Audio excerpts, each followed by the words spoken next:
Welcome to GeeK KetchUp. I'm Kyle Eckert alongside Chris Heck. We're two lifelong friends with a passion for all things geek. Whether it's gaming, movies, television, wrestling, comics, whatever. If it's nerdy, there's a good chance we're into it. You are listening to another wrestling recap, part of our Spotlight series. And this time, we're breaking down the 2020 WWE Royal Rumble.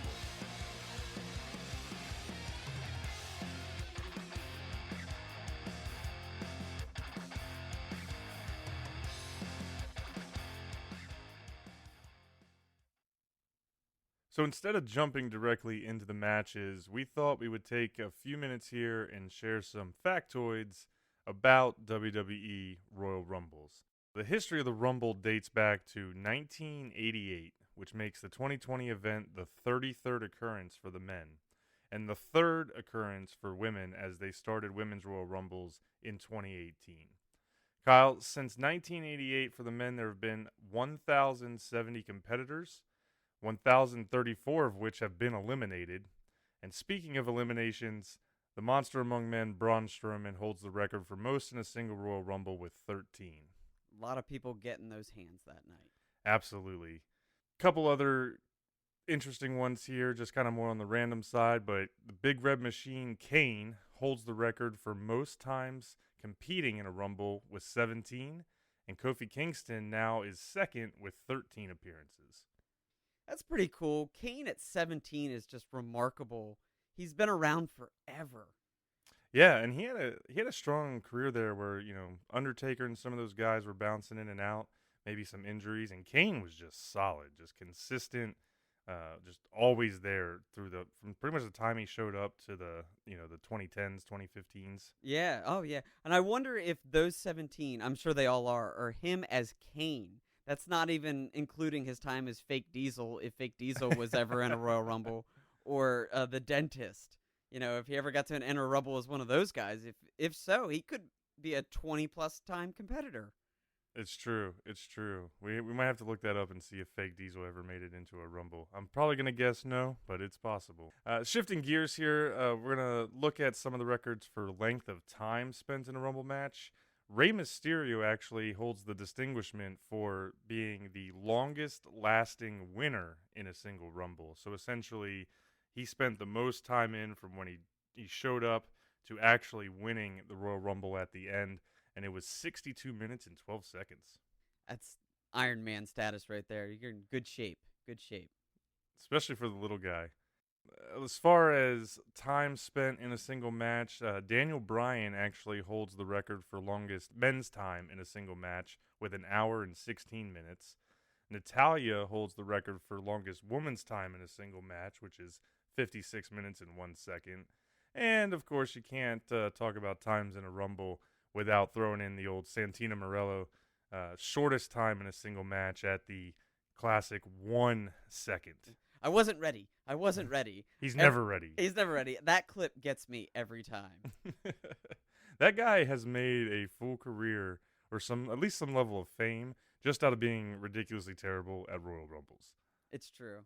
Or just like one-off spot comebacks. And I think his whole debut, not going to spend a lot of time here on Santino, but like his debut, he was picked out of a crowd at some European show.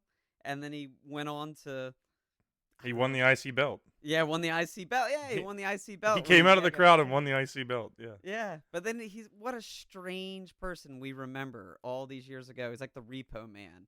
Like he's just gonna, in 30 years, gonna be like, you remember Santino? Like, I do remember Santino. The guy with the snake. The guy with the snake.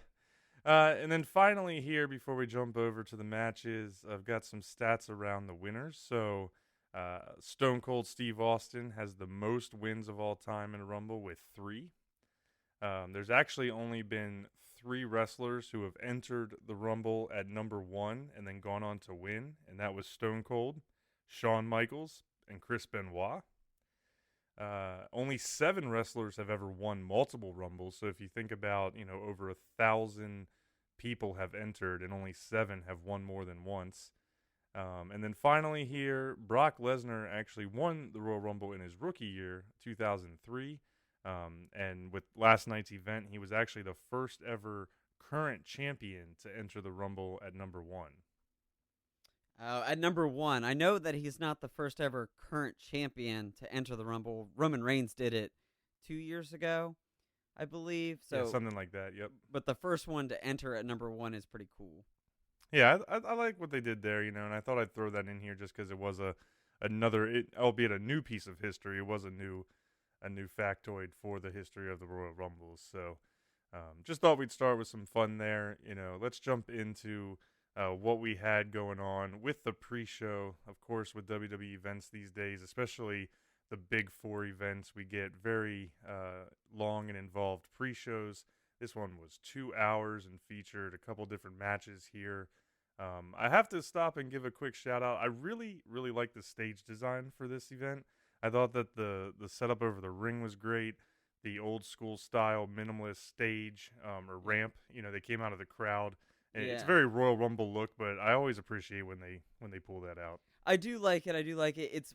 It reminds me of Lex Luger standing in the hallway. Yes, the narcissist. The narcissist. That's what it reminds me of. But I really like it, and it was the fact that it was Minute Maid Park in a baseball stadium. They had construction limitations on what they could do with the set, and I'm sure that because of the field, right, being a little different than your normal arena where it's a basketball court or an ice hockey rink where you could just kind of lay down flooring of some kind, they couldn't put a big structure because it would sink into the that's possible into the grass or even the thing. But it was a sweet design. I have to agree with you. It was pretty cool. It was a nice throwback.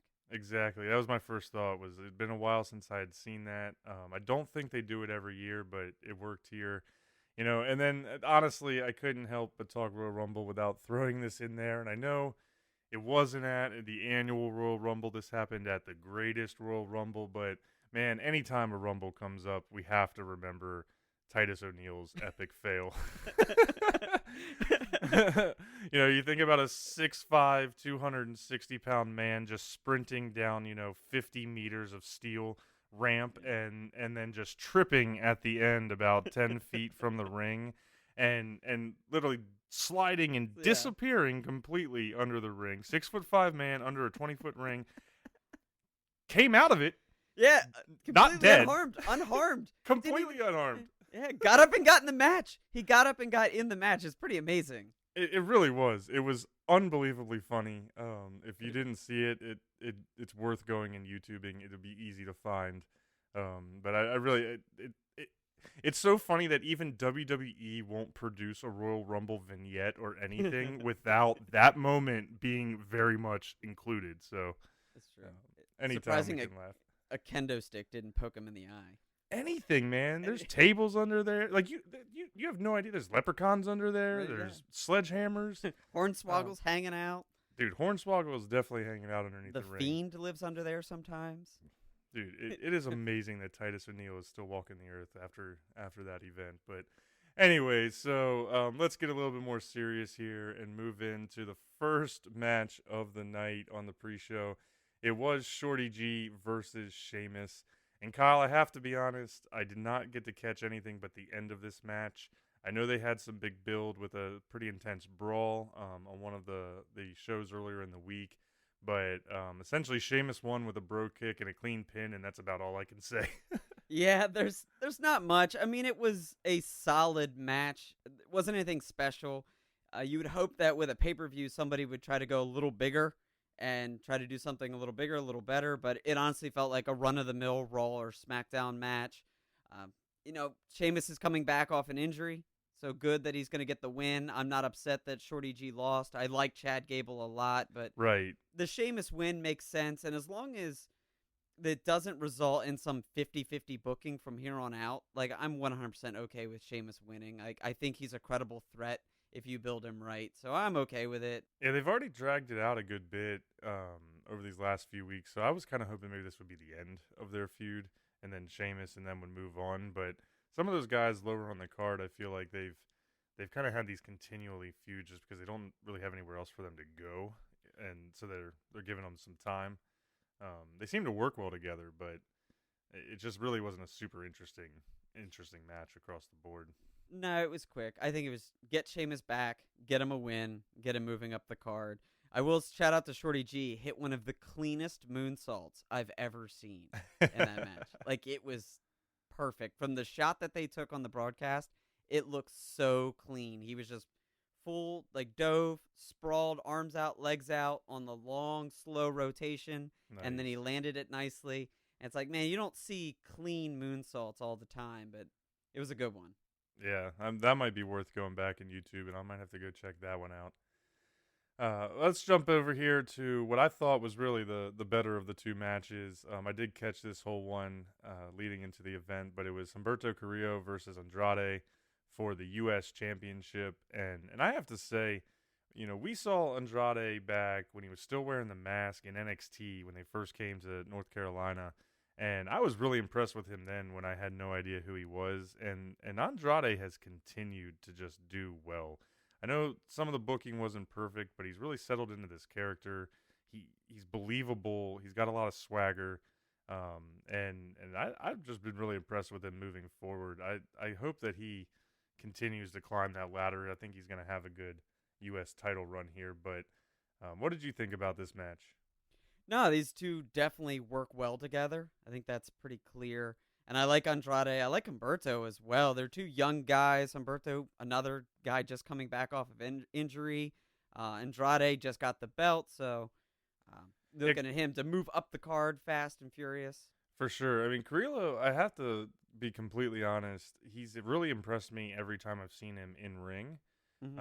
I need to start paying more attention to him when he's not in the ring because, you know, I definitely have kind of glossed over him anytime that he might be getting a promo or a small spot outside of the ring. But that guy impresses, you know, every time he's in there. He's got that perfect luchador cruiserweight style. He hit that Hurricane Rana, that Super Rana in this match where he was doing the old school. He's on top of the top rope, on it, you know, bouncing on his feet. Andrade is sitting in the corner like a typical setup for a top rope move would be, and Carrillo literally springboards off the ropes, snags the Hurricane Rana, and pulls Andrade down. And my jaw dropped. I thought it was one of the better moves I've seen in the WWE ring in months, just from like a little bit of a creative standpoint. Sure. You know, definitely a big high risk maneuver. They both have tons of promise in front of them. I'm with you. It's funny you say, like, he's got that perfect cruiserweight, lucha libre cruiserweight. I feel like he's a pretty tall person. So, he's like, definitely a taller guy, maybe like a Psychosis kind of guy. Yeah, he's thin. He's got a little bit of muscle on him, but he's taller than I thought he would be. You know, I guess when I thought he would be. When you look at him, you're like, oh, that guy's short. But then when he gets in the ring, he squares up against somebody else. You're like, oh, wait, no, he's pretty tall. Because I think he had a match with Seth Rollins before he got hurt, and he was eye to eye with Seth Rollins. So he's got to be at least 6 foot, 6'2". For sure. Yeah, he's definitely bigger than some of the typical cruiserweights. He's got all the tools. I mean, the match was definitely great. He's super athletic. I kind of see these two guys being the types of guys, you know, they come in around the same time. Maybe Andrade's been around a little bit longer, but you can have a legit rivalry form between the two of them where, you know, they get some programs back and forth over the next couple of years, right? Maybe fighting for different belts as they're moving up the line. But I also could see them being a good tag team, honestly.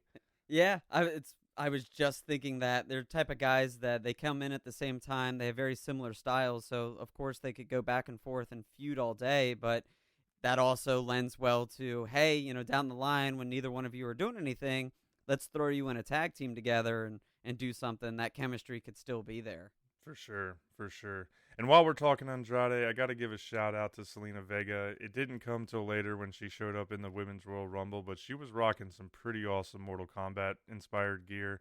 And so I don't know if we would necessarily get to that later, but it comes to mind. And it was pretty awesome. Maybe the best gear I think I saw all night. I actually couldn't figure out if it was Rain from Mortal Kombat or Shredder. It definitely had a shredder look to it. I was thinking more like a katana, like one of them. Okay. Yeah, it had the spiky shoulder pads. That's true. You know, in the purple. That's true. That's why my brain went Rain, because the Rain has that. He drops that purple ninja look. It's almost like a mini game in wrestling right now, especially with the WWE, because you can tell for the last, you know, probably like 2 years that a lot of, especially the women, have had just really pop culture inspired ring gear, whether it's the Marvel characters, DC characters. I mean, we could go all through them. We've seen so many of them now at this point, especially with like Alexa. But it makes it fun, just kind of like, what are they going to come out with this time, right? Yeah, 100%. And I have a few written down here. We'll come back to this. All right, well, before we get too far off of this match, we should talk about how it ended. So, Carrillo did hit that big Super Conrana, and then shortly thereafter, it looked like he was going to pull out the win here. He had all the momentum. But Andrade, in a true professional move, he kind of survived after using the momentum to get that quick roll-up, against Carrillo, and got that quick 1-2-3 to keep the U.S. belt. The roll-up. How devastating it is, the roll-up. Hey, it works. Sometimes you got to take advantage. It's true. Well, in true WWE fashion, before we jump into what happened with the main card matches, we're going to pause for a quick update on how Chris and I are doing in our first ever GeeK KetchUp Retro Sports League Challenge. We've progressed to Game 20 in our seasons of the SNES Classic Ken Griffey Jr. Presents Major League Baseball, and want to share a brief breakdown of our records and stats. It's time for another GeeK KetchUp Retro Sports League Challenge update. When we last left off, Chris and Kyle had each played 10 games of their 26-game season in Ken Griffey Jr. Presents Major League Baseball on the SNES. Chris's Montreal Expos were steadily in first place within the NL East with a record of 8-2, led by center fielder G. Massey, a.k.a. Marquise Grissom, with his .543 batting average, 4 home runs, and 14 RBIs. Kyle's Baltimore Orioles were holding on to a close lead in the AL East at 7-3. John Waters, a.k.a. Cal Ripken Jr., hitting .555 with 2 home runs and 6 RBIs, lighting the way for his team. Since that time, the competitors have played another 10 games. Now, 20 games through their 26-game season, Chris is 16-4, while Kyle sits at 14-6. Chris still has the upper hand in the offensive stats department with 124 runs, 313 hits, and 28 home runs on the season, while Kyle's defensive game is clearly his way to victory with 40 strikeouts and only 50 runs given up. There's only 6 games left in the regular season, then it's on to the playoffs. Who will make it to the World Series? And are we in store for the ultimate face-off if Chris and Kyle can win their playoffs? Check back soon as the inaugural GeeK KetchUp Retro Sports League Challenge enters the home stretch.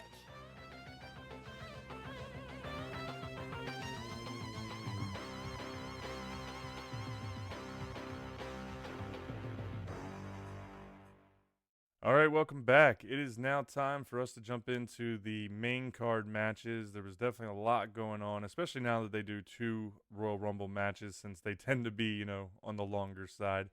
But they did kick off the event here with Roman Reigns versus King Corbin. This was a long brewing feud.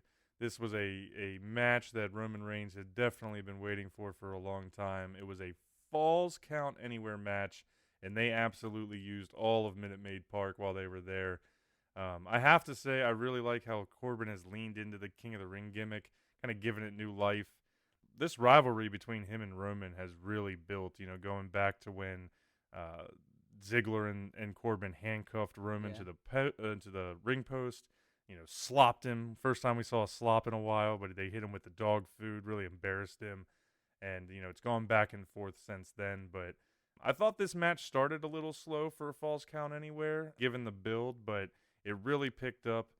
Let's jump into some of the action here, Kyle. What did you think about this match? Well, it's funny that you said that you like the King gimmick. I actually hate the King gimmick.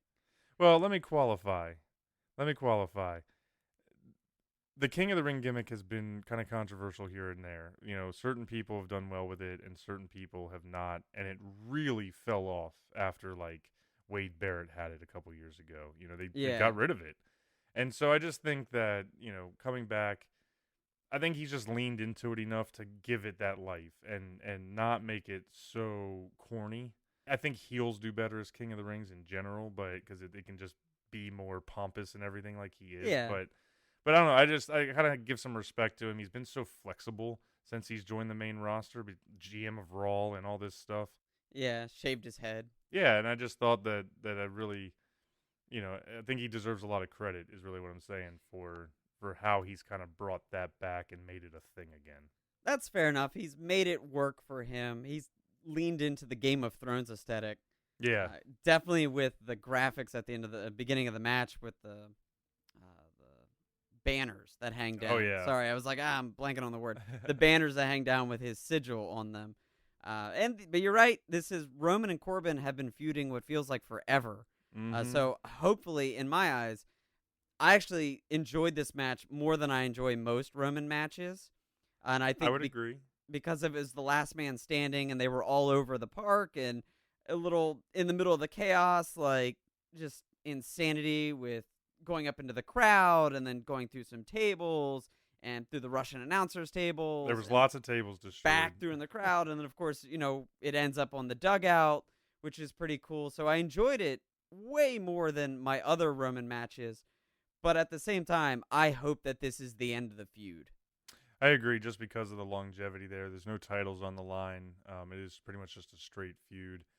Keeps them both on the card, so it makes sense. But with how they finished it, it was a little odd for a match like this to happen before Royal Rumble because both guys then had to come out to the Royal Rumble, whereas typically with something like this, they would pretty much exhaust everything and, like maybe Corbin would have been hurt and we wouldn't have seen him, until Monday Night Raw or whatever next week. But I did think that, just like you said, it was a good match. Not a big Reigns fan, but he did good here. There's some pretty awesome bumps. I liked how they went and, Reigns took the 2 choke slams through the main announce tables, and then they walk like halfway across the stadium, and Roman retaliated with the 2 Samoan drops on the Russian table. I thought those were good. The interference, and Jey Uso, man, took that huge stage dive. Oh, that was Crowd. wild. Yeah, like and 15 feet probably. Kudos to the camera person, the camera operator, because he came out of the darkness. Yeah, which was pretty sweet. You had the way no they idea shot it was that. There. Yeah, that was cool. So tons of the only thing, the porta potty. The porta potty. Yeah. Like my first thought was, by God, he dumped him in the shitter. But then, he comes out and there was nothing in there. It was kind of an odd letdown. I'm like, I was expecting to come out like all blue. Yeah, I expected it to be covered in the goop or something. It's like a Nickelodeon slime type deal. But no, he wasn't. He came out clean as a whistle. Just kind of got tipped over and hit his head. I know. Yeah. That was probably the worst part of the whole match, But the porta pot seems like a classic WWE trope. Like they're always using it in one way or another. That is true. You mentioned that they did end up eventually on top of one of the dugouts there in the stadium, and they uncovered it. And that's where they ended the match, and I thought that was super cool, just to really show off that they were in a baseball stadium, kind of a different arena. They still had the World Series toppers on them, so got to give a shout out anytime I can to the Nats, who won a World Series in that stadium. So screw the Astros. And the Nats symbol got unveiled too. That's true. When he was standing on the dugout at the end, it was right at the end. You're like, oh, the Nats symbol's still there. It's true. So ultimately, Roman, of course, did win by pinfall after spearing Corbin on top of the dugout. So I gave him the cred for just a good, cool match overall. But I would have preferred, me, I'm a Corbin guy, have been pretty much since the get-go. So I would have preferred him to get the big win there. No shocker that Roman gets it, though. No, it makes sense. It 100%. It makes sense that he's gonna get the win. He's gonna keep rising. We'll see what he does later in the Rumble, because that's where it really matters, though. That's for sure. On Rumble night, that is all that matters. And speaking of the Rumbles, we're actually going to jump in. The next match on the card was the Women's Royal Rumble. And as I said earlier, it is the 3rd annual time they've done this. We didn't really touch on what exactly a Royal Rumble is. So if we do have some listeners out there, if you're not sure exactly what it is that we keep talking about, essentially a Royal Rumble is a extra large wrestling match. It's 30 contestants. They come in. You have 2 that start out at the very beginning, and then new wrestlers come out every 90 seconds, regardless of what else is going on. And then the big thing is that it's got more on the line than most matches, right? Because the winner gets a title shot at WrestleMania against the champion of their choosing.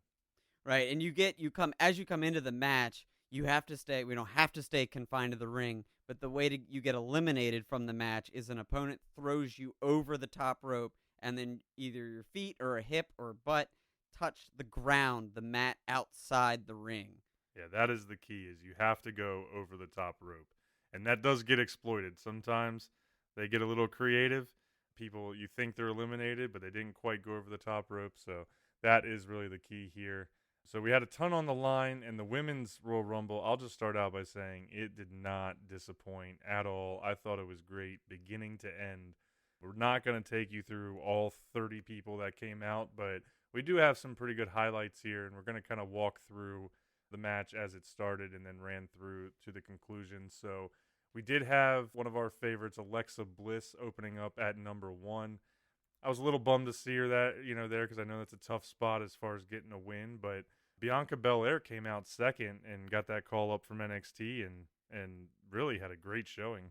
Oh, Bianca Belair may be the belle of the ball. I think if we're really going to talk about a standout star of this 30-person Rumble, I mean, it's got to be Bianca Belair. They gave her so much time and so many strength spots. She really showed off her athleticism in this match. I mean, she must have picked up, between Alexa Bliss and Nikki Cross, she had so many just power moves. I think she actually got Alexa Bliss, and of course Alexa Bliss is being 5 foot tall, and is a string being. Right. So lifting her up isn't probably as difficult as some of the other competitors, but she still did a full gorilla press, up over top her head, and she had her up and was holding her there. She picked up Alexa Bliss again and hit Nikki Cross with her, and she picked up Nikki Cross on her shoulder unassisted. So Bianca Belair really showed off her athleticism in this match. It was pretty cool. I bet you that she might be the woman version of Cesaro with the whole pound for pound strongest person in the WWE. You just look at her, she doesn't have China physique or anything like that. She just looks like a very athletic woman, but everything she does is at top-notch levels as far as athleticism goes. She ended up with 8 eliminations, which actually set a record for Women's Royal Rumble. So even though she didn't go on to win, she had a great night, like you said. And she was in the Rumble for 33-plus minutes. Wow, I didn't catch that specific stat, but I would believe it. Yeah, she ended up being in the ring for 33 minutes and 20 seconds, if we want to be super specific about it. And that's a long time. She was in the Rumble longer than anyone else by nearly 5+ minutes. I think the next person up on the list that was in the ring as long as she was Alexa Bliss, who was in there for 26:34. Who also started, yeah. So the two people out the gate really stuck in there for a long time. That's pretty awesome. I like both of them a lot. I'm glad to see Bianca Belair. I think she's got a huge career in front of her. Definitely needs to get some gold to go with that gold and black outfit she was rocking last night. And they did some creative things with her hair for the Rumble. People were using it to save themselves and all of those kinds of things. So I thought her tug of war elimination of Bliss was pretty cool. Exactly. Yeah. Just mixing it in there. On the side there, pulling it back and forth, and then eventually she got the win, and Alexa Bliss hit the post and fell out. That was pretty cool. Yeah, I definitely like that. Moving on, we got to mention Mighty Molly Holly came out at third, making another appearance. Oh, man, I popped so hard. That was amazing. I was screaming Molly Holly in my house. Kyle's loved himself some Molly Holly since we were young. She looked good, too. I thought, oh, yeah. She still, I don't, though you still got it. Damn right she still got it. She looked real good. She didn't fit right in. Maybe a missed spot here or there, but that's going to happen in a Royal Rumble match. Well, what else would you expect from a Holly? Yeah. just chaos. I mean, if she didn't come out and perform that well, then, Bob would come over and just slap her silly with his giant chops. You can't be a Holly and not live up to the name. Crashed it all right, though. We had a few more folks come out there. Lana showed up. I thought the only thing memorable about her was that, I don't know if you caught it, but she actually forgot the E in WWE when she was doing her promo as she came out. She said, I am the greatest WWE superstar in the history. I said, did you forget where you worked? Yeah, I did not catch that. I was caught up on her ring gear because she went full Captain Marvel with her ring gear. Captain Marvel looked good. That was another one of those. pulling some inspirations from pop culture. I was a little bitter about that though, because there was another entrant in the Women's Royal Rumble that uses Captain Marvel like aesthetics, and it's Tegan Knox in NXT. Oh yeah, that's right. Tegan Knox is always using Captain Marvel stuff, so how in the world did they let Lana get away with a full-on Captain Marvel outfit, knowing Tegan Knox was going to come in later? Stole her gimmick. Like, I'd be a little pissed. She's a dirty one there. You never know what you're going to get out of Lana. She's ruthless. It's true. Steal true. anything. We had a couple other folks, Mandy Rose made their way there. I thought that she had a great moment with Otis, maybe like the first quality spot of the Rumble, right? Like, you think Mandy Rose is going to get eliminated, and big old working man Otis is actually comes out from underneath the ring, I guess, and catches her. Titus O'Neil, like we said, kendo sticks, tables, chairs, and Otis. And Otis. They're all under the ring.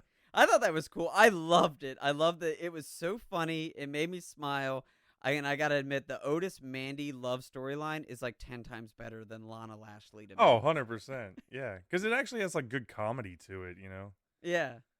And I think that, they keep pushing the Lana thing, but like nobody wants to see like Rusev just get completely shit on all the time. Let's just be honest, So yeah, he's got to get his comeuppance at some point. Like, yeah, he's lost every match. I'm like, how in the world is he the guy being cheated on? Like, Lana's the bad one here. She's the one that cheated on her husband not once but twice with Liv and Lashley. Yet Rusev still loses. Like, that doesn't make sense to me. He's and gonna also, get some vindication. We love eventually. Ruru, so like we just want to see him win, but this makes it even worse. I know. Breaks All my about heart. some Rusev Day. What else do we have here, Kyle? We had Charlotte entering at 17, and that was actually while Bianca Belair had a clear ring. So I thought that was an interesting thing, that they pretty much squared up Charlotte and Bianca for a moment there in the Rumble. That was pretty cool, and it's just another nice tip of the cap to Bianca Belair. I think she's got a bright future ahead of her. She had some big eliminations. We kind of skipped over that, who she eliminated, because she actually threw out Molly Holly.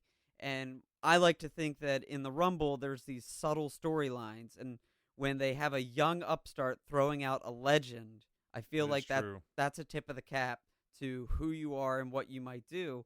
And then having a clear ring to then, go one-on-one with Charlotte is another nice, like, tip of the cap, like that you've got a bright future, super athletic, and we believe in you enough to go one-on-one with Charlotte at least for 90 seconds until someone else comes in. Yeah, and the Royal Rumbles are kind of unique in that way. Maybe some of the bigger matches like that, but the Royal Rumble is so big that you can actually gain a lot of momentum and star power, as a non-winner. And that typically does happen. If you watch most Royal Rumbles, you clearly have the focus on the winner and all that comes with that. But there are always, 2, 3, 4 superstars that are really going to get their due in some way, and then they're going to build from that and push them. So it definitely looks like Bianca Belair. I mean, she just got a title fight in NXT, so I mean, she is right on the cusp of greatness, and good for her because she's been at the NXT Performance Center for a number of years, really just getting ready, and it looks like it's all paid off. So we had Naomi return after being out of competition for a number of months. She came in at 18. Yeah, hair looked great, feeling the glow for sure. She's awesome with her, another just super athletic competitor. She had that nice spot right when she came into the ring.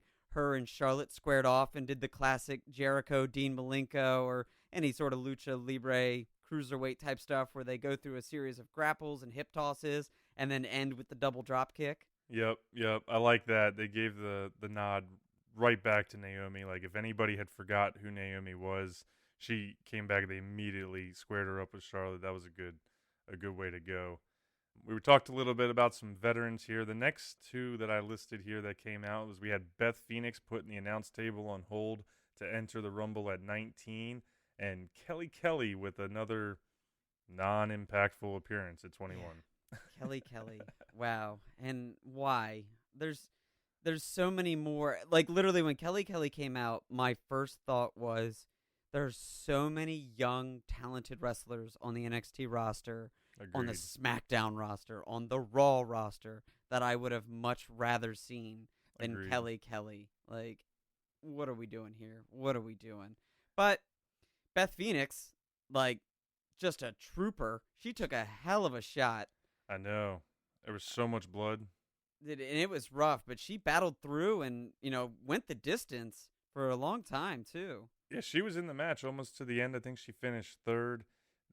We never saw exactly when the cut on the back of her head happened. I just remember that there was a bunch of them in the corner, and they panned back over to them, and then you could just see that, she's got blonde hair, and there was just all this red. And my first thought was like, was it hair dye? She's Beth Phoenix, like the red would make sense, right? But then I'm like, she didn't come out with red in her hair, and then it was so much, and you could tell then that it was wet, and it was definitely blood. So she did a good job selling. Like, you couldn't tell for a while if she was legitimately hurt or woozy.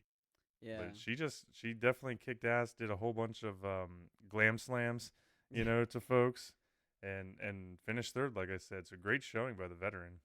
Yeah, looked awesome. Set up maybe a bit of a tease between her and Natalya for a future program, either at WrestleMania or I would, at this point, Natalya has kind of worn out her welcome for me. So I'd be all right if they want to team up and take a run with the tag belts. I think that would be a super cool thing to do. That's true. But I don't think they are besties, but I don't think I'm on board. They tease this match where there seemed to be something between splitting them in the middle, and I'm like, I don't think anyone's going to sign up for as much as we like Beth Phoenix, and she's a legend, Hall of Famer. I don't think anyone wants to spend the 15 minutes at Mania to see a Beth Phoenix Natalya match. I'm really sorry if either one of those wrestlers are your people, but maybe a pre-show match or something. Yeah, but I'm with you. I would rather see that, those slots filled by more up and comers, with a good new story. It'll be interesting to see what happens now, because Beth is clearly working closely with the WWE these days, and we'll probably get into some other things a little bit later. But, all in all, we moved into kind of towards the end here. We had Mella Money at 27.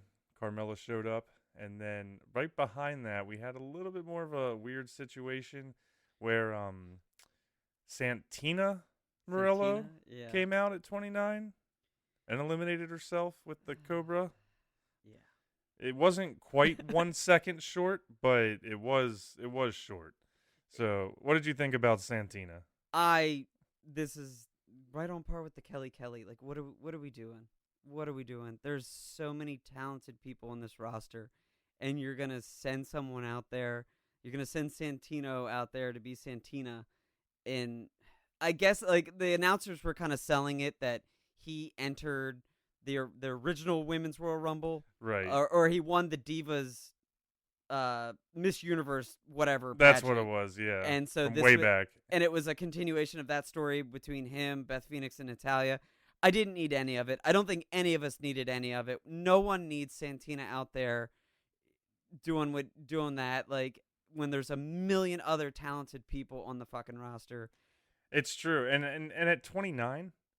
Like, if you're gonna do that too, my first thought was like, how does this not like the first cheap pop at like 3, or something like that? Like, 29 is an important spot in the Rumble. Those last 5 entrants are always critical in a Rumble, and it just exactly what I had here. I didn't even understand why it happened. I was completely. It was like my first comment was facepalm.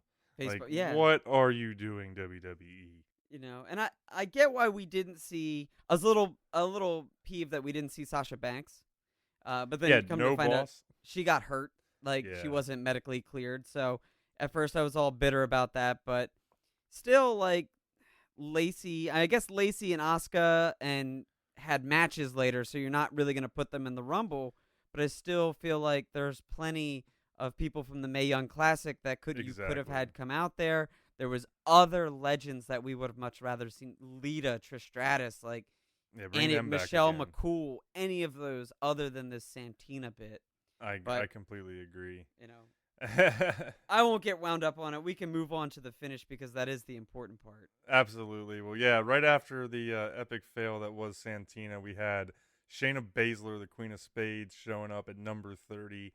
And I have to be honest, Kyle, I am not the biggest Shayna fan yet. I do like her and a lot of the things she does, but I'm not totally sold on her. She's a great wrestler. she's going to have a great career, but personally, right? But I actually popped a little bit when she came out at 30. I fully expected her to get the win, and she came out. I was a little worried though because I thought she was going to come steal the record from Bianca. I was like, my girl Bianca's got this record now, and then Shayna's just throwing people out She left tied and right. it. She got real close. Oh, yeah, she tied She it. tied it. Yeah, she tied it with 8, which at the moment, I was like, why even do it? I was sitting on my, all pouty and armchair booking, and like, why even give Bianca Belair the record if you're immediately going to turn around and have Shayna Baszler break it in the same match, blah, blah, blah. And I don't even know if I'm cool with the fact that she tied it. I mean, it is what it is. Both of them, their first Rumbles, and they tied that, or broke the record, then tied the record with each other. Like, yeah. It's true. I guess it ultimately made sense when the finish happened, right? Because it came down to Shayna, Beth Phoenix, and Charlotte. Beth Phoenix ends up going out, takes third. It's Charlotte and Shayna squaring up, and then Charlotte, the crafty veteran, ended up, winning the Rumble by flipping Shayna out over the top rope with a nice little head scissor type move. As we said before, she'll be able to select who she faces in Mania. But ultimately, I guess, like I said, it made sense that Shayna got the little bit of the record tie because she didn't end up winning the Rumble. But I thought for sure, man, go with the new blood. She's hot. She's coming off that NXT title run. I really thought they were going to let her pop and then move her to the main roster, but it just didn't quite work out that way. I'm with you. I thought that's where they were going to go. I was hoping that's where they were going to go. But then ultimately, Charlotte gets the win. And once I realized it all made sense. This was Charlotte's first Royal Rumble victory. So it's another checkbox for her eventual Hall of Fame status. That's really what it came down to, because the last 2 years with the Rumble, the Women's Rumble being created, Charlotte was already locked up either as champion or she already had a match set up, Right. So it did end up, it made sense. It was redemption for her. There was a little bit of a storytelling there, which I did like. She cut a great promo at the end of the Rumble. She's definitely still one of the best in the business, but it's weird because she's, the women in general in Charlotte, their careers have really only been about 5 years. Right. So it's relatively short, but she has done so much that she's almost got that like Brock situation where you're like, God, don't give me any more Charlotte, Yeah. But See, I compare it to the internet as well. It's almost Roman Reigns-esque. a Roman, yeah, that's a good where she's just being forced down our throat every chance you get. It'll be interesting to see who she picks as far as to face off against Mania, because current champions, we've seen those matches before. Yep. And I think maybe that could play into why they went with Charlotte over Shayna, because with Ronda last year, we saw the MMA versus Becky Lynch before. And That's true. Shayna would essentially she's a different person with a different skill set than Ronda, but it would essentially at its core be the same type of story where you've got this strong-willed MMA style, I'm going to beat you up type person going against the classic wrestler. That's very possible. It's a good point. I didn't really necessarily think about it from that standpoint, because honestly, my first thought was there's at least a 50% chance that we're going to get another Becky, Charlotte, Ronda Rousey Mania fight. And like Charlotte's going to pick Becky. They're going to start that build, and then come like March or something, a couple weeks out, Ronda Rousey's going to show her face, and they're going to work it out. Because that's pretty much what happened last week. It was supposed to be Ronda and Becky, and then Charlotte weaseled her way in.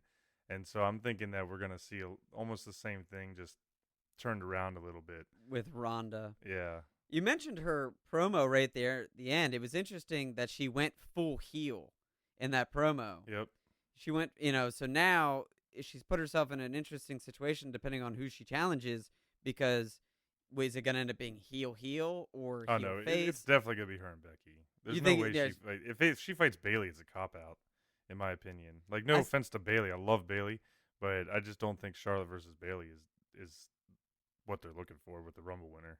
I don't think it's as of a big of a draw for Mania, considering how big Becky is. But I also feel like Becky versus Charlotte is approaching John Cena versus Randy Orton at this point. Oh, we've seen it so many times. Well, that's why I think we're going to get the double dose of Ronda. And I'm not saying it's guaranteed by any means. But like I said, I think 50-50, we end up with another triple threat, and it's almost like the rematch, and it goes a little bit of a different way. So All in all, great Rumble for the women. Maybe my favorite Rumble that the women have done so far, but we definitely have to keep moving here. So next up, we went back to the singles competition. We had Bayley that we were just talking about facing off against Lacey Evans for the SmackDown Women's Championship. And Kyle, honestly, the notes I have here, just to be completely transparent, was fast and aggressive start to this match. Bayley wins by pinfall. It was a Yeah. good match. They both were clean performances, but man, nothing really memorable there. Nothing to No. really keep me glued to the TV. It was just a standard, 3.5, 4-star match. Yeah, just a run of the mill. And we said it with the Sheamus Shorty G. And so this is where this match, how kind of subpar, or maybe subpar considering what par is for a Bayley match, that I'm about to compare it to Sheamus versus Shorty G. But it was like a run of the mill Raw SmackDown. They didn't go out and do anything crazy impressive. They didn't go out and steal the show. They didn't even look like they tried to steal the show. Yep. They just went out and had a match. And I don't know if that's. I believe that I know Bayley can do it. So at this point, I'm putting the blame on Lacey Evans, where she had several missed spots in this match. And I'm thinking this kind of proves how you're not ready for this. Right. Like Lacey Evans isn't ready to carry that belt yet. Not yet. Maybe she'll get there. I'd always like to see when wrestlers do get there, so I'm hopeful she does. But if you're going to be the champion and you're going to want to hold these spots, you need to produce night in, night out, and then you need to go real big and have very memorable matches at the big pay-per-views, and this just wasn't it. Lacey's just not doing it. No, I agree. I definitely think she's got some more work ahead of her before she can get there. I do think she's got all the potential. She's athletic. She's got the look. She's got a decent gimmick. The ex-Marine aspect always helps, when any of the wrestlers have some of that military background. I personally think that she's kind of the female version of Vince going, that person has the look. Like she looks like... Wait, he likes his blondes. Well, not just the blonde thing I'm saying, but if you look at it, like, she looks like Charlotte. It's just like when you would see some of the male wrestlers come out. It's like, that guy's got the look, but he actually sucks as a wrestler, But, like, Lacey has the perfect look, especially for where women's wrestling is going these days. Like, she looks like she could stand toe-to-toe with Charlotte and put her down. Yeah. But she needs to get that level of experience under her belt in ring. And we've seen that with a few people lately. Lana kind of got pushed like that for a little bit. Maybe not quite as hard, but they were trying to get her into the ring, and it just really wasn't working. I thought Lana actually looked pretty good in the ring last night, but it's been, 2 years of her back and forth or something like that? Yeah, it's training. been a while. It's been a while since they had her do, like, a legitimate match, or leave a legitimate match on her own. She's done a few mixed challenge things, but I don't think she's had a solo match on her own. But I agree. Lacey does have that look. She carries herself well. When she first debuted on the roster, she was carrying herself like a star. When she walks to the ring, she absolutely does. But you got to improve the in-ring work for me. For sure, especially for a Big Four pay-per-view title match, for sure. So like I said, it was a decent match. Nothing really to fully knock Bayley on by any means, but I would like them to just kind of step that game up, maybe take a few more risks if they could. But, ultimately maybe it was just that lack of experience where Lacey wasn't quite ready.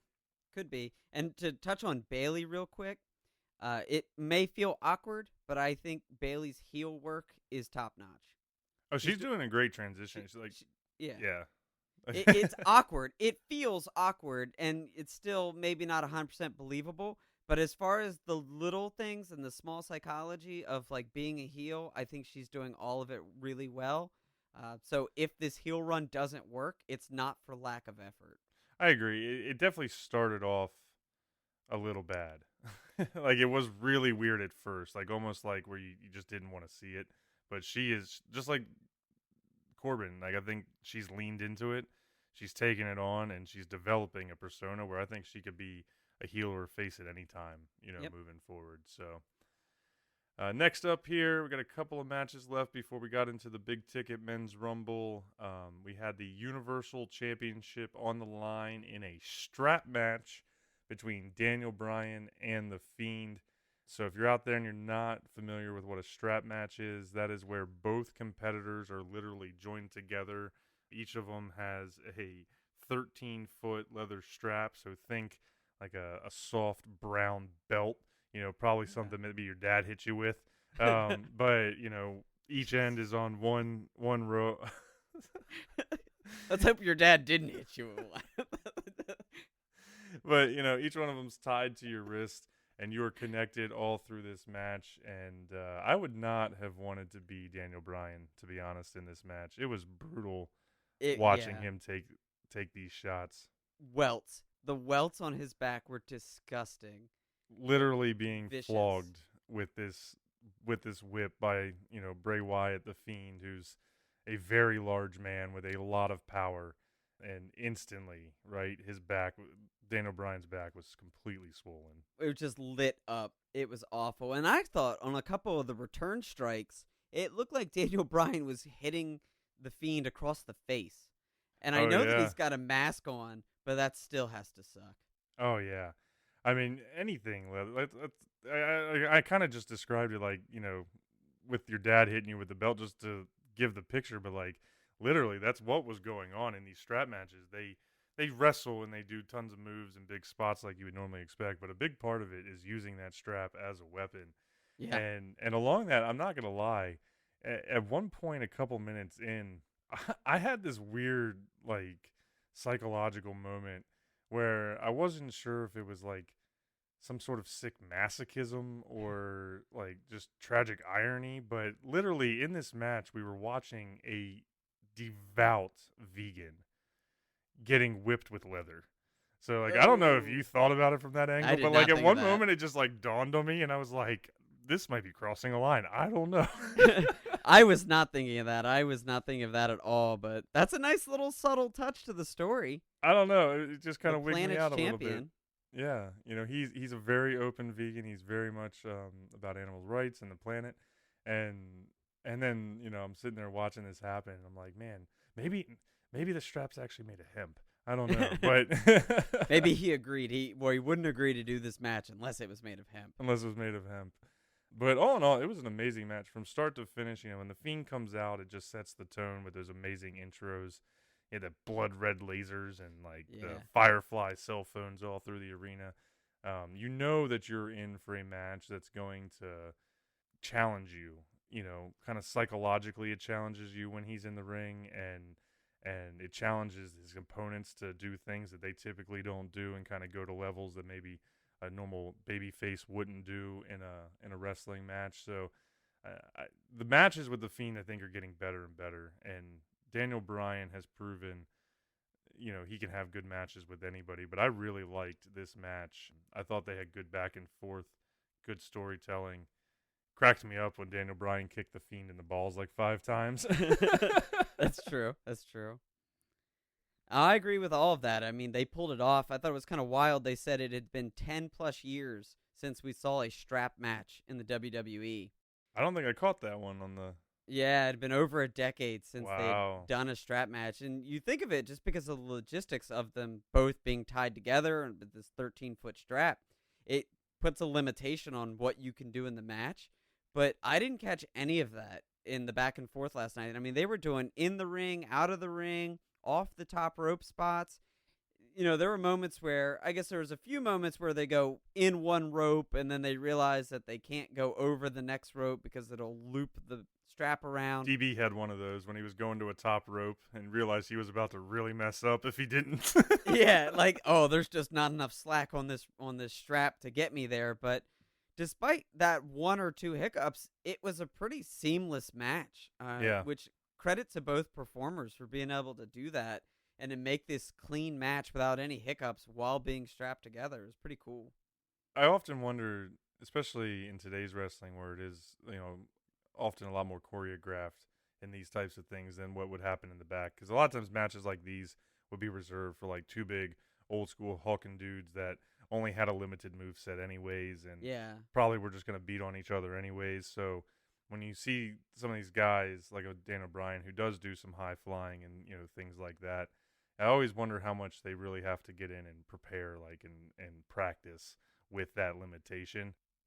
But all in all, it was an absolutely great match. I thought that the way towards the end when Daniel Bryan came running in for the knee, try to finish him off with the flying knee, and Bray catches him into the Sister Abigail in like one swift one move. motion. Man, I thought that was pretty cool, and just, huge athleticism from Bray Wyatt. Agreed. Yeah, he's a big dude, but he's got a lot of athleticism. Another cool spot was when DB went for the label lock and he was using the strap in itself. Yeah, It yeah. looked vicious. It was like in the Fiend's mouth through the mask, and he was pulling back. And there's this moment where you're like, there's no way the Fiend is going to tap out. There's no way. Right. And then all of a sudden you're like, oh, crap, man, the Fiend might tap out. Like, It looks so vicious with the strap added to it. Like, that could have been what sent it over. I'm with you. I thought this was match of the night. Ultimately, the Fiend continues his dominant run. He got the win with the pinfall after using the mandible claw. But for as far as the singles matches go, I really thought that this was match of the night, just given the intensity, how well they worked it out. I think that it says a lot for how much wrestling, you and I have watched. I don't know how you feel about it, but like there are certain aspects that just kind of make you squirm when you watch a Fiend match, and I think that that's really just a nod to how good Bray Wyatt is at making these characters come to life. agreed. You're not going to get any arguments out of me there. Definitely match of the night. All right, next up, we had Becky Lynch versus Asuka in the Raw Women's Championship. I tell you, this might have been the best built match on the card. I don't know. It was tough. They had some good ones with the build for DB and the Fiend, but there was a lot of storytelling going into this match. Becky had never beaten Asuka. She's dominated as the man, over everybody else, and Asuka's had her number. And Asuka is no joke. We've seen her live. Yeah. That girl can wrestle. She has had some title runs herself. She is absolutely a threat. But I really liked, how they got into this match. And then I would say it was better than the Bayley Lacey match, but it definitely still fell somewhat into that same trope of it was a good match. It was well executed, told the story, but at the end of the day, it's probably going to be easily forgettable. Maybe one or two spots that were pretty decent, and otherwise it was kind of a run-of-the-mill match. Yeah, like we might see some highlights in the future. I'm sure we'll see the ending with the green mist and how that played out in a future montage. But no, you're right. It just, both of the women's singles matches maybe just fell on bad spots on the card where the crowd and the energy was just so high on the match before for what they were seeing that it was hard to continue it into the very next match. Like, especially with Bayley Lacey coming right after the Women's Rumble. Like, the excitement of the Women's Rumble was so high that you had to dip a little bit, and Bayley and Lacey took that hit, and it seemed like Becky Asuka fell into the same trap where the Fiend Daniel Bryan match had such a high level of emotion and excitement, and the strap getting whipped over Daniel Bryan so often that the crowd needed to dip before going back into the Men's Rumble main event. So it could have just been bad timing, bad spot on the card, along with a mediocre performance. I mean, the hard like truth. They lacked passion. It's true. I mean, and the hard truth is that the women wrestlers, especially this group here in WWE, have been just on this meteoric rise for the last, 4 or 5 years, where pretty much everything they've done had been very top notch, setting the bar, hitting, first evers all over the place and all of that. So, just like the men, I mean, eventually you're going to start having some moments like this where they're just not the best matches on the card. I did think that the two spots that I really liked were essentially the trading of missile drop kicks. So they were like a few minutes apart, but I think Becky hit one, and then Asuka came back and kind of matched her, and then she hit the other missile drop kick, and then the other one was where Becky, towards the end, she kind of delivered essentially like a rock bottom to Asuka off the ropes, and I thought that was a pretty big move. It was like a left-handed rock bottom. Rock bottom. It was like off the second rope. Yeah, they were up there and they bounced a little bit, got that springboard and drove her down. Yeah, I do. Yeah, I saw that. But yeah, there was a lot of expectations. Maybe they were too high, and then because it wasn't a bad match, like you said, it's still like a 3-4 star Yep. rating, maybe. I don't know, whatever Meltzer, Alvarez, I don't know who does those. But whichever one, whatever 3-star match it was. So it's just another. I compare it to the Bailey Lacey. It was just it felt like a standard. Oh, if I saw this on Monday Night Raw, it'd be a solid Raw match. Solid Raw match, yeah. But a Royal Rumble, you need to do better. Not quite there, yep. All right, well, let's get into it here. Actually, we got to talk about the winner there. I almost forgot, but we didn't state it. But Becky Lynch did win by submission with the disarmer. You mentioned it.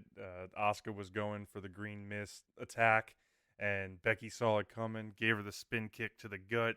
Huge green mist flies out all over Asuka's face, and then she drops her down and makes her submit to hold on to the title. Pretty much expected Becky to win that match after this type of a build, but I did like the finish there with the mist. That made sense. It works. We'll see what Charlotte does. Where she goes. I'm not totally convinced she's going to pick Becky. All right. But we'll see.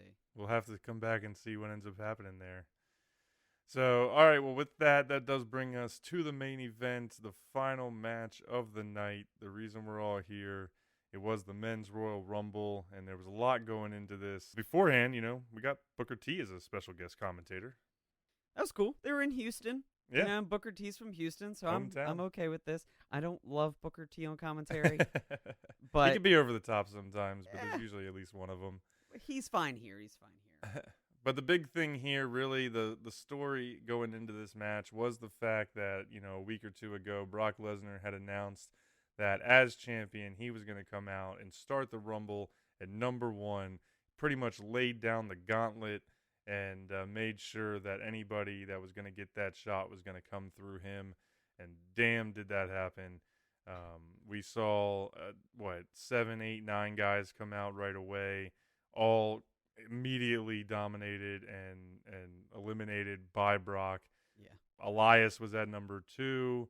John Morrison at number 5. I'm just going to cover a couple of them real quick, and then we'll circle back. Kofi Kingston in at number 6 to confront for the first time since losing the WWE Championship to Brock a few months back. Rey Mysterio at 7. So, tons of folks in there, and Brock was pretty much handling them. I have to say, really the standout one, man, was that massive belly-to-belly suplex that he gave to John Morrison over the top rope. I don't know if you caught that one, but he just manhandled him. Yeah, right back out of the ring. Brought him. He was in for 9 seconds. Yeah, John Morrison in there for 9 seconds. I bet he's thrilled with his WWE comeback. Right. Like, so happy he came back. I thought it was funny. I did see that you had tweeted out an official prediction that this was going to be the shortest Rumble in history, and Booker T actually set that up for you. He made a prediction in the middle of the show that it was going to be the shortest Rumble. I don't know. Did it work out that way? I didn't look at the official time. They didn't say anything, so I imagine it wasn't. But I was expecting him to run through the gauntlet, like all 29 other dudes, just crush him. That's what I expected. So when he started to kind of waver in the middle, I got excited. Yeah. And then, inevitably he does get eliminated. But I got excited. But a lot of people definitely were a little upset about how Brock handled things. But the way I look at it really is twofold. It's not uncommon for wrestlers to have a little dominant run in a Royal Rumble. That happens almost every year. I think that a lot of people just get real worked up because it is Brock, and we've been seeing years of squash matches. But to me, we know what we're getting out of Brock anytime he steps into a WWE ring. So the way I said it to my one buddy when we were talking about this match earlier was, if you're going to have to eat peas every night, at least last night they put a little bacon in it. They tried to make it a little different. They tried to do something a little extra with Brock. So I ended up being more okay with it than I thought I would be. I'm with you on that. I kind of wrote down here, if you're going to tell the Brock being a beast story, I'm okay with how they did it here, where maybe it's been playing too much Marvel Ultimate Alliance lately, but it almost came like in waves of enemies. Yep. Where, you know, he was the big, strong hero in the middle, and he was getting waves of people coming in, and every now and then he can go single, and he can beat one off real quickly, but then a couple other waves, somebody will slow him down, he'll get 2 or 3 more people on top of him, and it'll be a bit of a fight, but ultimately he prevails and moves on to the next wave. So I was okay with how they told that story. I'm like, okay, if you're gonna give me this Brock Lesnar's a beast and just kills everybody, at least give it to me this way, where it is a little entertaining. For sure. Well, and on that note, I mean, they did a few things. Like, I'm not gonna lie, like Brock was dancing at one point, you know, as people were coming out. I thought that they had some interesting moments, like when Shelton Benjamin came out and they were hugging it out, like throwing some callbacks to way back in the day and their time, you know, at collegiate wrestling. You had freaking Keith Lee comes out, right? I don't know if you caught this one, but when Keith Lee came out and gets in the ring, and Keith Lee is a huge dude. And literally the camera caught Brock Lesnar look at Paul Heyman and say, "Who's this motherfucker?" Like, and little things like that, you know, like, you know, that was probably planned, but just little things like that were so funny. But the highlight out of all of them to me was when Brock freaking jumped off Big E's back and airmailed Kofi Kingston a flying clothesline. Like, we were seeing Brock do some things we haven't seen Brock Lesnar do in years. You know, it was no shooting star press debacle, but you know, he was doing some different work in there. No, it was cool. It was cool. Gotta agree with you there. And I like the callback story with Kofi. It was a nice little callback story with Rey. So, like, Rey Mysterio, that was nicely mixed in. You mentioned the Shelton Benjamin thing. He went eye to eye with Keith Lee. And then Braun Strowman followed that up, and he went eye to eye with Braun Strowman. Yep. So there were some moments where they paid tribute to a couple guys who stood their ground against Brock Lesnar. There was a handful that I wish had lasted a little bit longer. For sure. Mainly looking at you, Cesaro. I kind of wish Cesaro had held his own a little bit more, but I get it. But the ones that did get a chance to hold their own, that goes for miles when you go moving forward after this. Like, Keith Lee, NXT product, North American champion, got in the Royal Rumble and went toe-to-toe with Brock freaking Lesnar. Shoulder charged him. Knocked him down. Knocked him down. Like, that is big. If you're looking at subtle little pieces of story, that is a big deal. Yeah, for sure. Thrown in there, too, you had MVP return.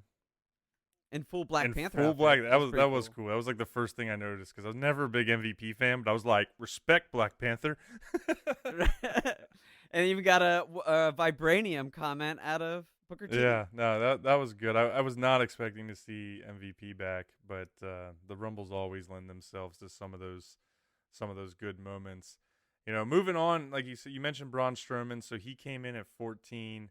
That was really where things started to slow down for Brock, because after that, you had Ricochet show up, and Drew McIntyre came in at 16, and they kind of finished Brock off after Ricochet. You know, more storylines, really, because Ricochet had a little moment with Brock on Raw a couple weeks ago, you know, and so they really did have a lot going on there if you were looking for it, but Ricochet hit Brock with the low blow from behind, and then Drew McIntyre hit probably the biggest Claymore kick I've ever seen, and just it's massive. Shoots Brock Lesnar over the top rope and out.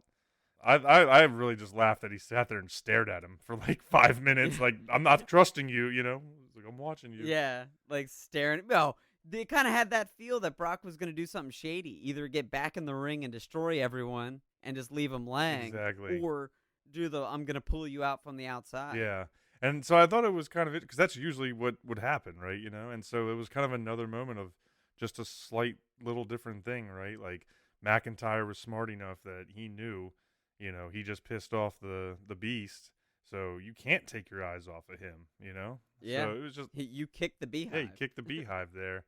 But after that big shocker, we had AJ Styles enter at 18, and it was almost overlookable just because of the shock that, you know, Brock had gone down. But, man, we got to get to this one, really, because I think there's a decent amount to talk here. By far, biggest pop of the night, best comeback, the Rated R Superstar Edge returned after 9 years of retirement. He was forced into early retirement in 2011 with a triple neck fusion surgery. It It was definitely a sad moment for all wrestling fans back when he had to leave, but he returned. He eliminated AJ Styles and had a great run all the way to a third place finish, just like his wife, Beth Phoenix. Good night for the Copeland family. Good night for the sure. Copeland family. I was super excited to see Edge, but at the same time, every single bump he took, every time he went to the ground, every time he went for a move, I was cringing because I'm just so worried. I'm so worried about him. Like, it's true. I never expected him to come back. I would be lying if I said I didn't have some of those same thoughts. Like the intensity that he was hitting his spears and everything, just like he does. Yeah. I'm like, man, you just move your head to the wrong spot or anything. But you got to imagine doctors have checked and triple checked him. He's been working out forever, you know. There's no way he would have got back in there unless he was truly sure that he was fine. I mean, because even on like the Edge and Christian podcast, you know, show that totally reeks of awesomeness and all of that, like he's had conversations on there in the last few years about like he was done and he knew it, and it, you know, and at that time he was saying he was done. So yeah, just to see him in the ring for any amount of time is amazing, really, and all fans should count themselves blessed that we got to see that last night, and a good Edge. Like, and a good Edge. Yeah, he looked really. I mean, he looked old. Yeah, because he's got the kind gray, of older, yeah. but he still looked ripped. He still looked fit. It's funny because as I was taking a couple notes on the Rumble, I was like, you know, of course Edge coming back, and then the different face-offs that he was having. I was like, oh my God, Edge going face to face with AJ. That's huge. Oh my God, Edge went face to face with Matt Riddle. Oh my God, Edge is going face to face with Randy Orton, rated RKO. And then I was like, okay, I got to stop doing this. And I literally just wrote Edge versus everyone. Like every single person that came in the Rumble after that Edge had even the smallest moment with, I'm like, oh my God, it's Edge. true. And it's 100% true. It was so awesome. Every moment he was there was a big deal. And there was some subtle things there too, like Matt Riddle, right?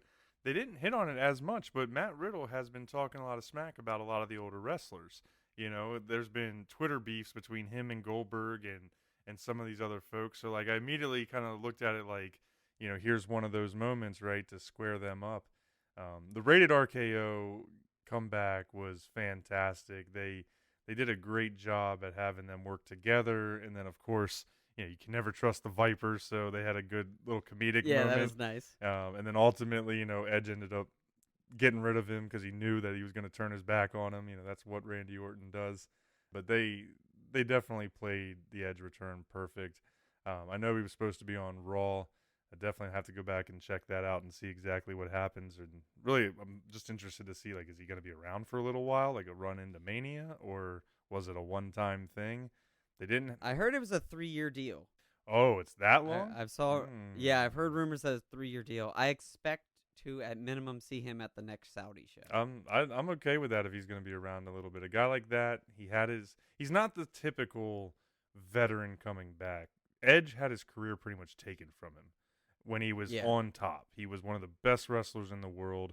He was one of those guys that grew up as a fan, pretty much went from childhood fan to make his dream come true to be one of the top wrestlers in the world, and it was all taken from him with that, that injury. So if he's back for 3 years, then I'm totally in. I'm buying Rated R Superstar shirts. But from there, so we talked about Riddle. He came in at 23. We talked about Orton. He came in at a great place at 25. At 26, we actually had Roman Reigns show back up. KO came in, Kevin Owens at 27. So really the 20s were a pretty stacked lineup here in this Rumble. They definitely got out kind of the newbies and lower level folks with Brock. Anybody in there towards the end? We had Aleister Black at 28, Samoa Joe at 29. Anybody in there that you were... Well, Aleister Black was interesting coming in at 28 because then they dropped that stat that no one has ever won the Royal Rumble when coming in at 28. Oh, wow. I don't think And I don't understand how that's possible. That is an odd one. Like, after 33 years, how would that... Yeah, because usually that, like, 25 and up, that's where you're really thinking the winners are going to come from. Yeah. But the only problem there was I like Aleister Black, but he came in, and it was like, okay, well, he's not winning this, obviously. Yeah. Like, it didn't feel like it was, he's a big deal. He's a big-time wrestler. I like Aleister Black. But when he came in at 28, even before hearing that stat, I'm like, I just don't buy it. Looking who's left in that ring, I don't see them sending Aleister Black to Mania. That's totally fair. He needs some more mid-tier belts. He's got to make some IC runs and things like that, I think, before he's fully ready for a full-on, WWE championship. Definitely not the guy that's going to take down Brock Lesnar, so. No, not right now, not right. But I did enjoy the continuation of the KO and Samoa Joe versus Rollins and crew story that they kind of did, where Rollins was the only official entrant into the Royal Rumble, but he brought Buddy Murphy and AOP with him. And then they were inevitably the kind of the downfall of KO and Samoa Joe in the Rumble itself. Eventually, when KO and Samoa Joe get eliminated, they brawl with Buddy Murphy and AOP into the back, leaving Seth Rollins alone. And there was that kind of nice moment where, like, Seth Rollins is just a slimy, awful of a person. He's always winning in the most dastardly of ways. And here he was, stuck in the middle of the ring, surrounded by bona fide stars with no backup and nowhere to go. And, like, he tried to get Roman to help him, but Roman wasn't going to help him. And they just kind of kicked the crap out of him and tossed him. And it was a nice, like, okay. Not just kick the crap out of him. He took, like, 6 finishers. Yeah. Like, it was like the ultimate, like, you save up all your finishers in the Rumble video game, and then when that guy comes in that you got to get out immediately, you just drop them all on him and then throw him over the rope. I really thought that the storytelling across the board on the back half of the Rumble was really on point, and this was one of the moments. We've talked about some of the others, but they did a great job with all of that, telling, stories for 4 or 5 different guys all at once. The moment with Seth and Roman was definitely funny. I was a little worried there that Seth was going to get another push. I love him a lot more than Roman, so I'm usually okay with a Seth Rollins push. But we've also kind of seen a lot of Seth in a lot of success with Seth. So it's good that they didn't quite go that way. He loses his people to KO and Samoa running out with them in the brawl, takes all those finishers, gets tossed. And so that left just a few folks in the ring, I think, at that point. But it ultimately came down to you had Randy in there, you had Edge in there, you had Drew McIntyre in there, you had Roman still left. So some big hitters. The rated RKO hits Drew McIntyre with the double RKO. That was a classic moment, I felt, call back. And then, of course, Edge, turned his back on Orton, like we mentioned. But there was a moment where I thought Edge was going to win this. Did you have any of that? I did. Well, when it came down to Roman, Edge, and Drew McIntyre, I was really looking at it like, wow, the Edge could really do this because Roman could win. Roman's always a believable winner at any time, but it felt like they weren't going to do it just yet. So I was like, man, Edge could do this. They could legitimately bring him back, and it would feel appropriate. Like, he's a Hall of Famer, and they bring him back after 11 years or 9 years, excuse me, and he instantly is in the title picture. He's instantly a credible threat that would be to the belt. Amazing. Yeah, and like spear for spear, Brock Lesnar versus Edge. I'd watch that. It would be a big ticket item.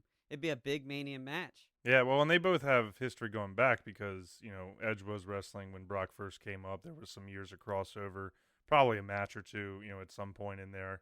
We'd have to go back and check the records. But, there would be a fantastic build there, like the story of Edge's comeback up against a guy like Brock, there would definitely be a lot to build. But ultimately, they did not go that way.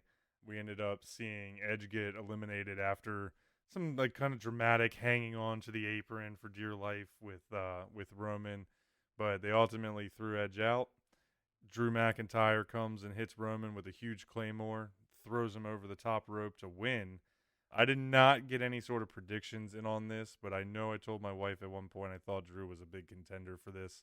I won't claim any credit for making that prediction, but I was actually a little happy to see Drew win. Just somebody fresh. He's got the look. He's got a good character. Yeah. Might not have been used the best so far since he's been in here. He's a good heel that probably is going to get turned immediately based on what happened last night. But what were your thoughts on Drew McIntyre?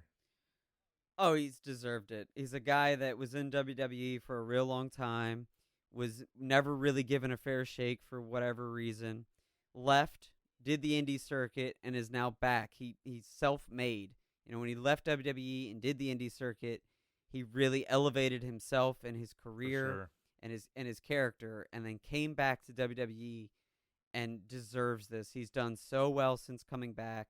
They paired him with Ziggler for a little bit. He did well there. The Scottish psychopath stuff was working. You put him in the ring. He's a big-ass dude. He can stand toe-to-toe with him for sure. Oh, yeah, with Lesnar? Yeah, absolutely. Absolutely stand toe-to-toe with Lesnar. Credible guy. I've used that word credible a few times today, but, if you were to look at these two people and you're like, yeah, Drew McIntyre could legitimately beat up Brock Lesnar. Certain times in certain matchups, it's just not believable. Right. The guy's too small, too thin, whatever. But with Drew McIntyre, he's a big dude, and you actually believe he could take out Brock Lesnar. For sure. And I thought that they played it so perfect because, Drew and Brock, I don't think have any real history, at least not current, right? They haven't had any run-ins or anything. But the way they played this with Brock being as dominant as he was, then Drew gets the elimination. It puts Drew immediately on Brock's radar. I don't see Drew challenging the Fiend at all. I don't think that makes sense for a Rumble winner at this moment in time, and not really for him. Maybe if it was somebody more like an Undertaker or something like that matches more. Sure. But all in all, I thought it immediately sets up a great match at Mania, and my only hope coming out of it is that going into Mania, it's not a squash match.